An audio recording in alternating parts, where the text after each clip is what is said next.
ಇದು ಚಿಕ್ಕಣ್ಣವ್ರ ಕನಸು ಉಪಾಧ್ಯಕ್ಷ ಅನ್ನೋದು ಅವ್ರು ಯಾವಾಗಲೂ ಹೇಳ್ತಿರ್ತಾರೆ. ಇಲ್ಲಿವರೆಗೂ ನಾನು ಏನೂ ಕನಸೇ ಕಂಡಿಲ್ಲ, ನನ್ನ ಪಾಡಿಗೆ ಏನೋ ಸಿಗ್ತಾ ಹೋಯ್ತು, ಆ್ಯಕ್ಟಿಂಗ್ ಮಾಡ್ತಾ ಬಂದೆ ಅಂತ. ಆದರೆ ಉಪಾಧ್ಯಕ್ಷ ಅನ್ನೋದು ಅವ್ರ ಕನಸು ಅಂತ ಯಾವಾಗ್ಲೂ ಅದಕ್ಕೆ ಅಷ್ಟೇ ಶ್ರಮ ವಹಿಸಿದ್ದಾರೆ, ತುಂಬಾ ಶ್ರಮ ಬಿದ್ದಿದ್ದಾರೆ. ಅವ್ರ ಕನಸಿಗೆ ಉಮಾಪತಿಯವರು ಮತ್ತು ನಮ್ಮ ಟೆಕ್ನಿಕಲ್ ಟೀಮು ಎಲ್ಲರೂ ಬೆನ್ನೆಲುಬಾಗಿ ನಿಂತು ಕೆಲಸ ಮಾಡಿದ್ದೀವಿ. ಅದನ್ನು ತುಂಬ ಅದ್ಭುತವಾಗಿ ಮೂಡಿ ಬಂದಿದೆ ಅಂತ ನಾನು ಹೇಳ್ಕೊಳ್ಳೋದಕ್ಕಿಂತ ಇಲ್ಲಿವರೆಗೂ ಬಿಟ್ಟಿರೋಂಥ, ಈಗ ಉಮಾಪತಿ ಸರ್ ಹೇಳಿದ್ರು, ನಾವು ಬಿಟ್ಟಿರೋಂಥ ಎಲ್ಲ ಕಂಟೆಂಟ್ಗಳನ್ನು ಯೂಟ್ಯೂಬಲ್ಲಿ ಮೋರ್ ದೆನ್ 8 ಮಿಲಿಯನ್ಸ್ 9 ಮಿಲಿಯನ್ಸ್ ಆ ಥರ ಹೋಗಿದೆ. ಸೊ ಜನಕ್ಕೆ ಇಷ್ಟ ಆಗ್ತಿದೆ ಅಂತ ನಾವು ಅದ್ರ ಮುಖಾಂತರ ನಮ್ಗೆ ಒಂದು ಒಳ್ಳೆ ಇನ್ವಿಟೇಷನ್ ಪಬ್ಲಿಕ್ಕಿಗೆ ತಲುಪಿಸಿದ್ದೀವಿ. ಜನ ಬಂದು ಚಿಕ್ಕಣ್ಣನ ಕೈ ಹಿಡಿತಾರೆ, ಅಧ್ಯಕ್ಷನ ಹೇಗೆ ಕೈ ಹಿಡಿದ್ರು ಅದೇ ರೀತಿ ಉಪಾಧ್ಯಕ್ಷನೂ ಕೈ ಹಿಡಿತಾರೆ. ಕೈ ಹಿಡೀಲಿ, ಅದು ನೀವುಗಳು ಅವ್ರಿಗೆ ತಲುಪಿಸೋ ಅಂಥ ಒಂದು ಕಾರ್ಯ ಮಾಡ್ತೀರಾ. ಅವರೆಲ್ಲರೂ ಬಂದು ಆಶೀರ್ವದಿಸ್ತಾರೆ ಇಡೀ ತಂಡಕ್ಕೆ ಅಂತ ನಾನು ನಂಬಿದ್ದೀನಿ. ಇನ್ನು ಏನು ಸಿನಿಮಾ ಬಗ್ಗೆ ಜಾಸ್ತಿ ಹೇಳಲ್ಲ, ಅದ್ಭುತವಾಗಿ ಮೂಡಿ ಬಂದಿದೆ. 100% ಒಂದಂತೂ ಅಶ್ಯೂರೆನ್ಸ್ ಕೊಡ್ತೀನಿ. ಸಕ್ಸಸ್ ಮೀಟಲ್ಲಿ ಥ್ಯಾಂಕ್ಸ್ ಹೇಳೋದು ತುಂಬ ವಿಷಯಗಳಿದೆ, ತುಂಬ ಜನಗಳು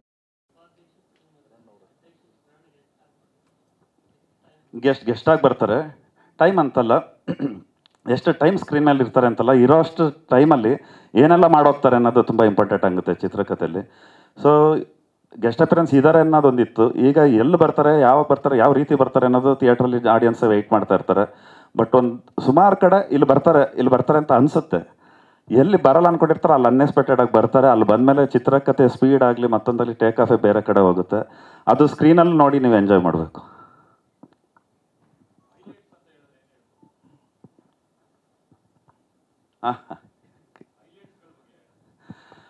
ಸುಮಾರು ಹೈಲೈಟ್ಸ್ಗಳಿದೆ. ಏನಂದರೆ ಈಗ ಅಧ್ಯಕ್ಷ ಸೀಕ್ವೆಲ್ ಆಗಿರೋದ್ರಿಂದ ಎಲ್ಲ ಅದೇ ಪಾತ್ರಗಳನ್ನ ತಗೊಂಬಂದಿದ್ದೀವಿ. ಎಲ್ಲೂ ಡಿಸ್ಕನೆಕ್ಟ್ ಮಾಡಿದೆ, ಎಲ್ಲ ಕನೆಕ್ಟ್ ಮಾಡ್ತಾ ಹೋಗಿದ್ದೀವಿ. ಅದೇ ಚೀತು ಸಂಘ ಅದ್ರ ಸದಸ್ಯರು, ಅದೇ ಅಧ್ಯಕ್ಷ ಕೂಡ ಬರ್ತಾರೆ. ಮತ್ತು ಆಪೋಸಿಟ್ ಶಿವರುದ್ರ ಗೌಡ್ರು, ಅವ್ರಿಗೂ ಅಧ್ಯಕ್ಷಂಗೆ ಯಾವಾಗಲೂ ಟಗಫಾರ್ ನಡೀತಿತ್ತು. ಇದರಲ್ಲೂ ಅದು ಕಂಟಿನ್ಯೂಟಿ ಇದೆ ಆ ಕ್ವಾಟ್ಲೆಗಳು. ಬಟ್ ಹೊಸ ರೀತಿ ಕ್ವಾಟ್ಲೆಗಳಿದೆ. ಮತ್ತು ವೀಣಾ ಸುಂದರ್ ಅವರಿದ್ದಾರೆ. ಆದರೆ ಎಲ್ಲರೂ ಕೇಳ್ತಾ ಇರ್ತಾರೆ, 3 ಜನ ಮಕ್ಕಳಿದ್ರು ಶಿವರುದ್ರ ಗೌಡ್ರಿಗೆ, 4ನೇ ಮಕ್ಳು ಯಾವಾಗ ಬಂದು ಅಂತ ಯಾವಾಗಲೂ ಕೇಳ್ತಿರ್ತಾರೆ. ಬಟ್ ಸೀಕ್ವೆಲ್ ಹೋದಂಗೆ ಅದು ಬೇರೆ ಬೇರೆ ಥರ ಬದಲಾವಣೆಗಳಾಗುತ್ತೆ. ಅದು ಕತೆ ಔಟ್ ಆಫ್ ದ ಬಾಕ್ಸ್ ಇಲ್ಲ. ಅದು ನೀವು ಚಿತ್ರಕಥೆಯಲ್ಲಿ ಬಂದು ಸಿನಿಮಾಲಿ ನೋಡಿದ್ರೆ ಮಾತ್ರ ನಿಮಗೆ ಅದು ಎಂಜಾಯ್ ಮಾಡೋಕ್ಕೆ ಸಾಧ್ಯ. ಮತ್ತೊಂದು ಸಾಧು ಕೋಕಿಲ್ ಅವ್ರು ಆ್ಯಡ್ ಆಗಿದ್ದಾರೆ. ಮತ್ತು ನಾವು ಸತ್ಯಜಿತ್ ಅವ್ರು ಇರಬೇಕಿತ್ತು, ಮತ್ತು ನಮ್ಮ ರಾಕ್ ಲೈನ್ ಸುಧಾಕರ್ ಅವ್ರು ಇರಬೇಕಿತ್ತು. ಅವ್ರು ಮಿಸ್ಸಿಂಗ್ ಆ್ಯಕ್ಚುಲಿ. ಅವರಿದ್ರೆ ಇನ್ನೂ ಚೆನ್ನಾಗಿರ್ತಿತ್ತು ಅಂತ ನನ್ನ ಫೀಲು. ಅವ್ರನ್ನ ಮಿಸ್ ಮಾಡ್ಕೊಂಡಿದ್ದೀವಿ. ಅದು ಬಿಟ್ಟರೆ ಇಡೀ ಸಿನಿಮಾದಲ್ಲಿ ಪ್ರತಿಯೊಂದು ಸೀನು ಎಂಜಾಯ್ ಮಾಡ್ತಾರೆ. ಹೈಲೈಟ್ ಅಂತ ಏನು ಹೇಳೋದಕ್ಕೆ ಇಷ್ಟಪಡ್ತೀನಿ ಅಂದರೆ, 2.5 hours ಸಿನಿಮಾ ಇದೆ. ಮ್ಯಾಕ್ಸಿಮಮ್ 90% ಎಷ್ಟು ನಗಿಸ್ತಾರೆ ಕರೆಕ್ಟ್. ಎಲ್ಲ ನಕ್ಬಿಟ್ಟು ಜನ ಥಿಯೇಟ್ರಿಗೆ ಹೋದ್ಮೇಲೆ ಆಚೆ ಹೋಗ್ಬೇಕಾರೆ ಥಿಯೇಟ್ರಿಂದ ಸರಿ ನಗ್ತೀವಿ, ಏನೋ ಒಂದು ಮಿಸ್ಸಿಂಗ್ ಅಂತ ಅನ್ಬಾರ್ದು. ಅದಕ್ಕೊಂದು ಒಳ್ಳೆ ಕಥೆ ಬೇಕು. ಬರೀ ನಗ್ಸಿದ್ರೆ ಆಗಲ್ಲ, ಅಥವಾ ಬರೀ ಆ್ಯಕ್ಷನ್ ಮೂವಿ ಅಂತ ಬರೀ ಫೈಟ್ ಮಾಡಿದ್ರೂ ಆಗಲ್ಲ. ಅಲ್ಲೊಂದು ಒಳ್ಳೆ ಕಥೆ ಇರಬೇಕು, ಅಲ್ಲೊಂದು ಒಳ್ಳೆ ಎಮೋಷನ್ ಇರಬೇಕು. ಚಿಕ್ಕಣ್ಣ ಆಗಲಿ, ಮಲಾಯಕ ಆಗಲಿ, ರವಿಶಂಕರ್ ಅವರಾಗಲಿ ಬರೋ ಎಲ್ಲ ಪಾತ್ರಗಳು ಎಷ್ಟು ನಗ್ಸಿದ್ದಾರೆ. ಒಂದು ಪರ್ಟಿಕ್ಯುಲರ್ ಎಪಿಸೋಡ್ಸ್ ಬರುತ್ತೆ, ಅಲ್ಲ ಅಷ್ಟೇ ಅಳಿಸಿದ್ದಾರೆ.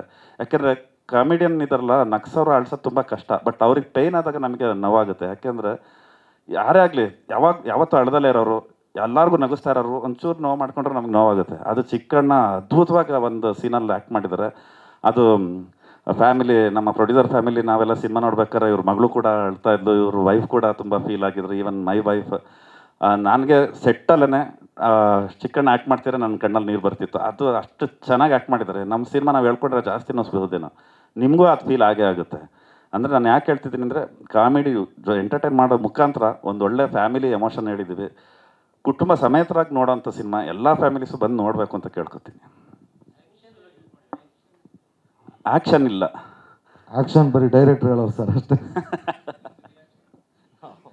ಹೌದು. ಹಾಂ ಸರ್. ಹಾಂ ಹಾಂ ಹಾಂ ಹಾಂ ಒಂದಷ್ಟಿದೆ ಸರ್, ಇಲ್ಲ ಅಂತಲ್ಲ.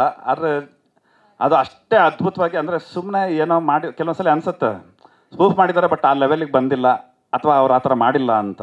ಅದರಲ್ಲೂ ಒಬ್ಬ ಕಮಿಡಿಯನ್ನು ಆ ಥರ ಸೂಪರ್ ಸ್ಟಾರ್ ಮಾಡೋದಿದೆಯಲ್ಲ, ಅದು ಟಫೆಸ್ಟ್.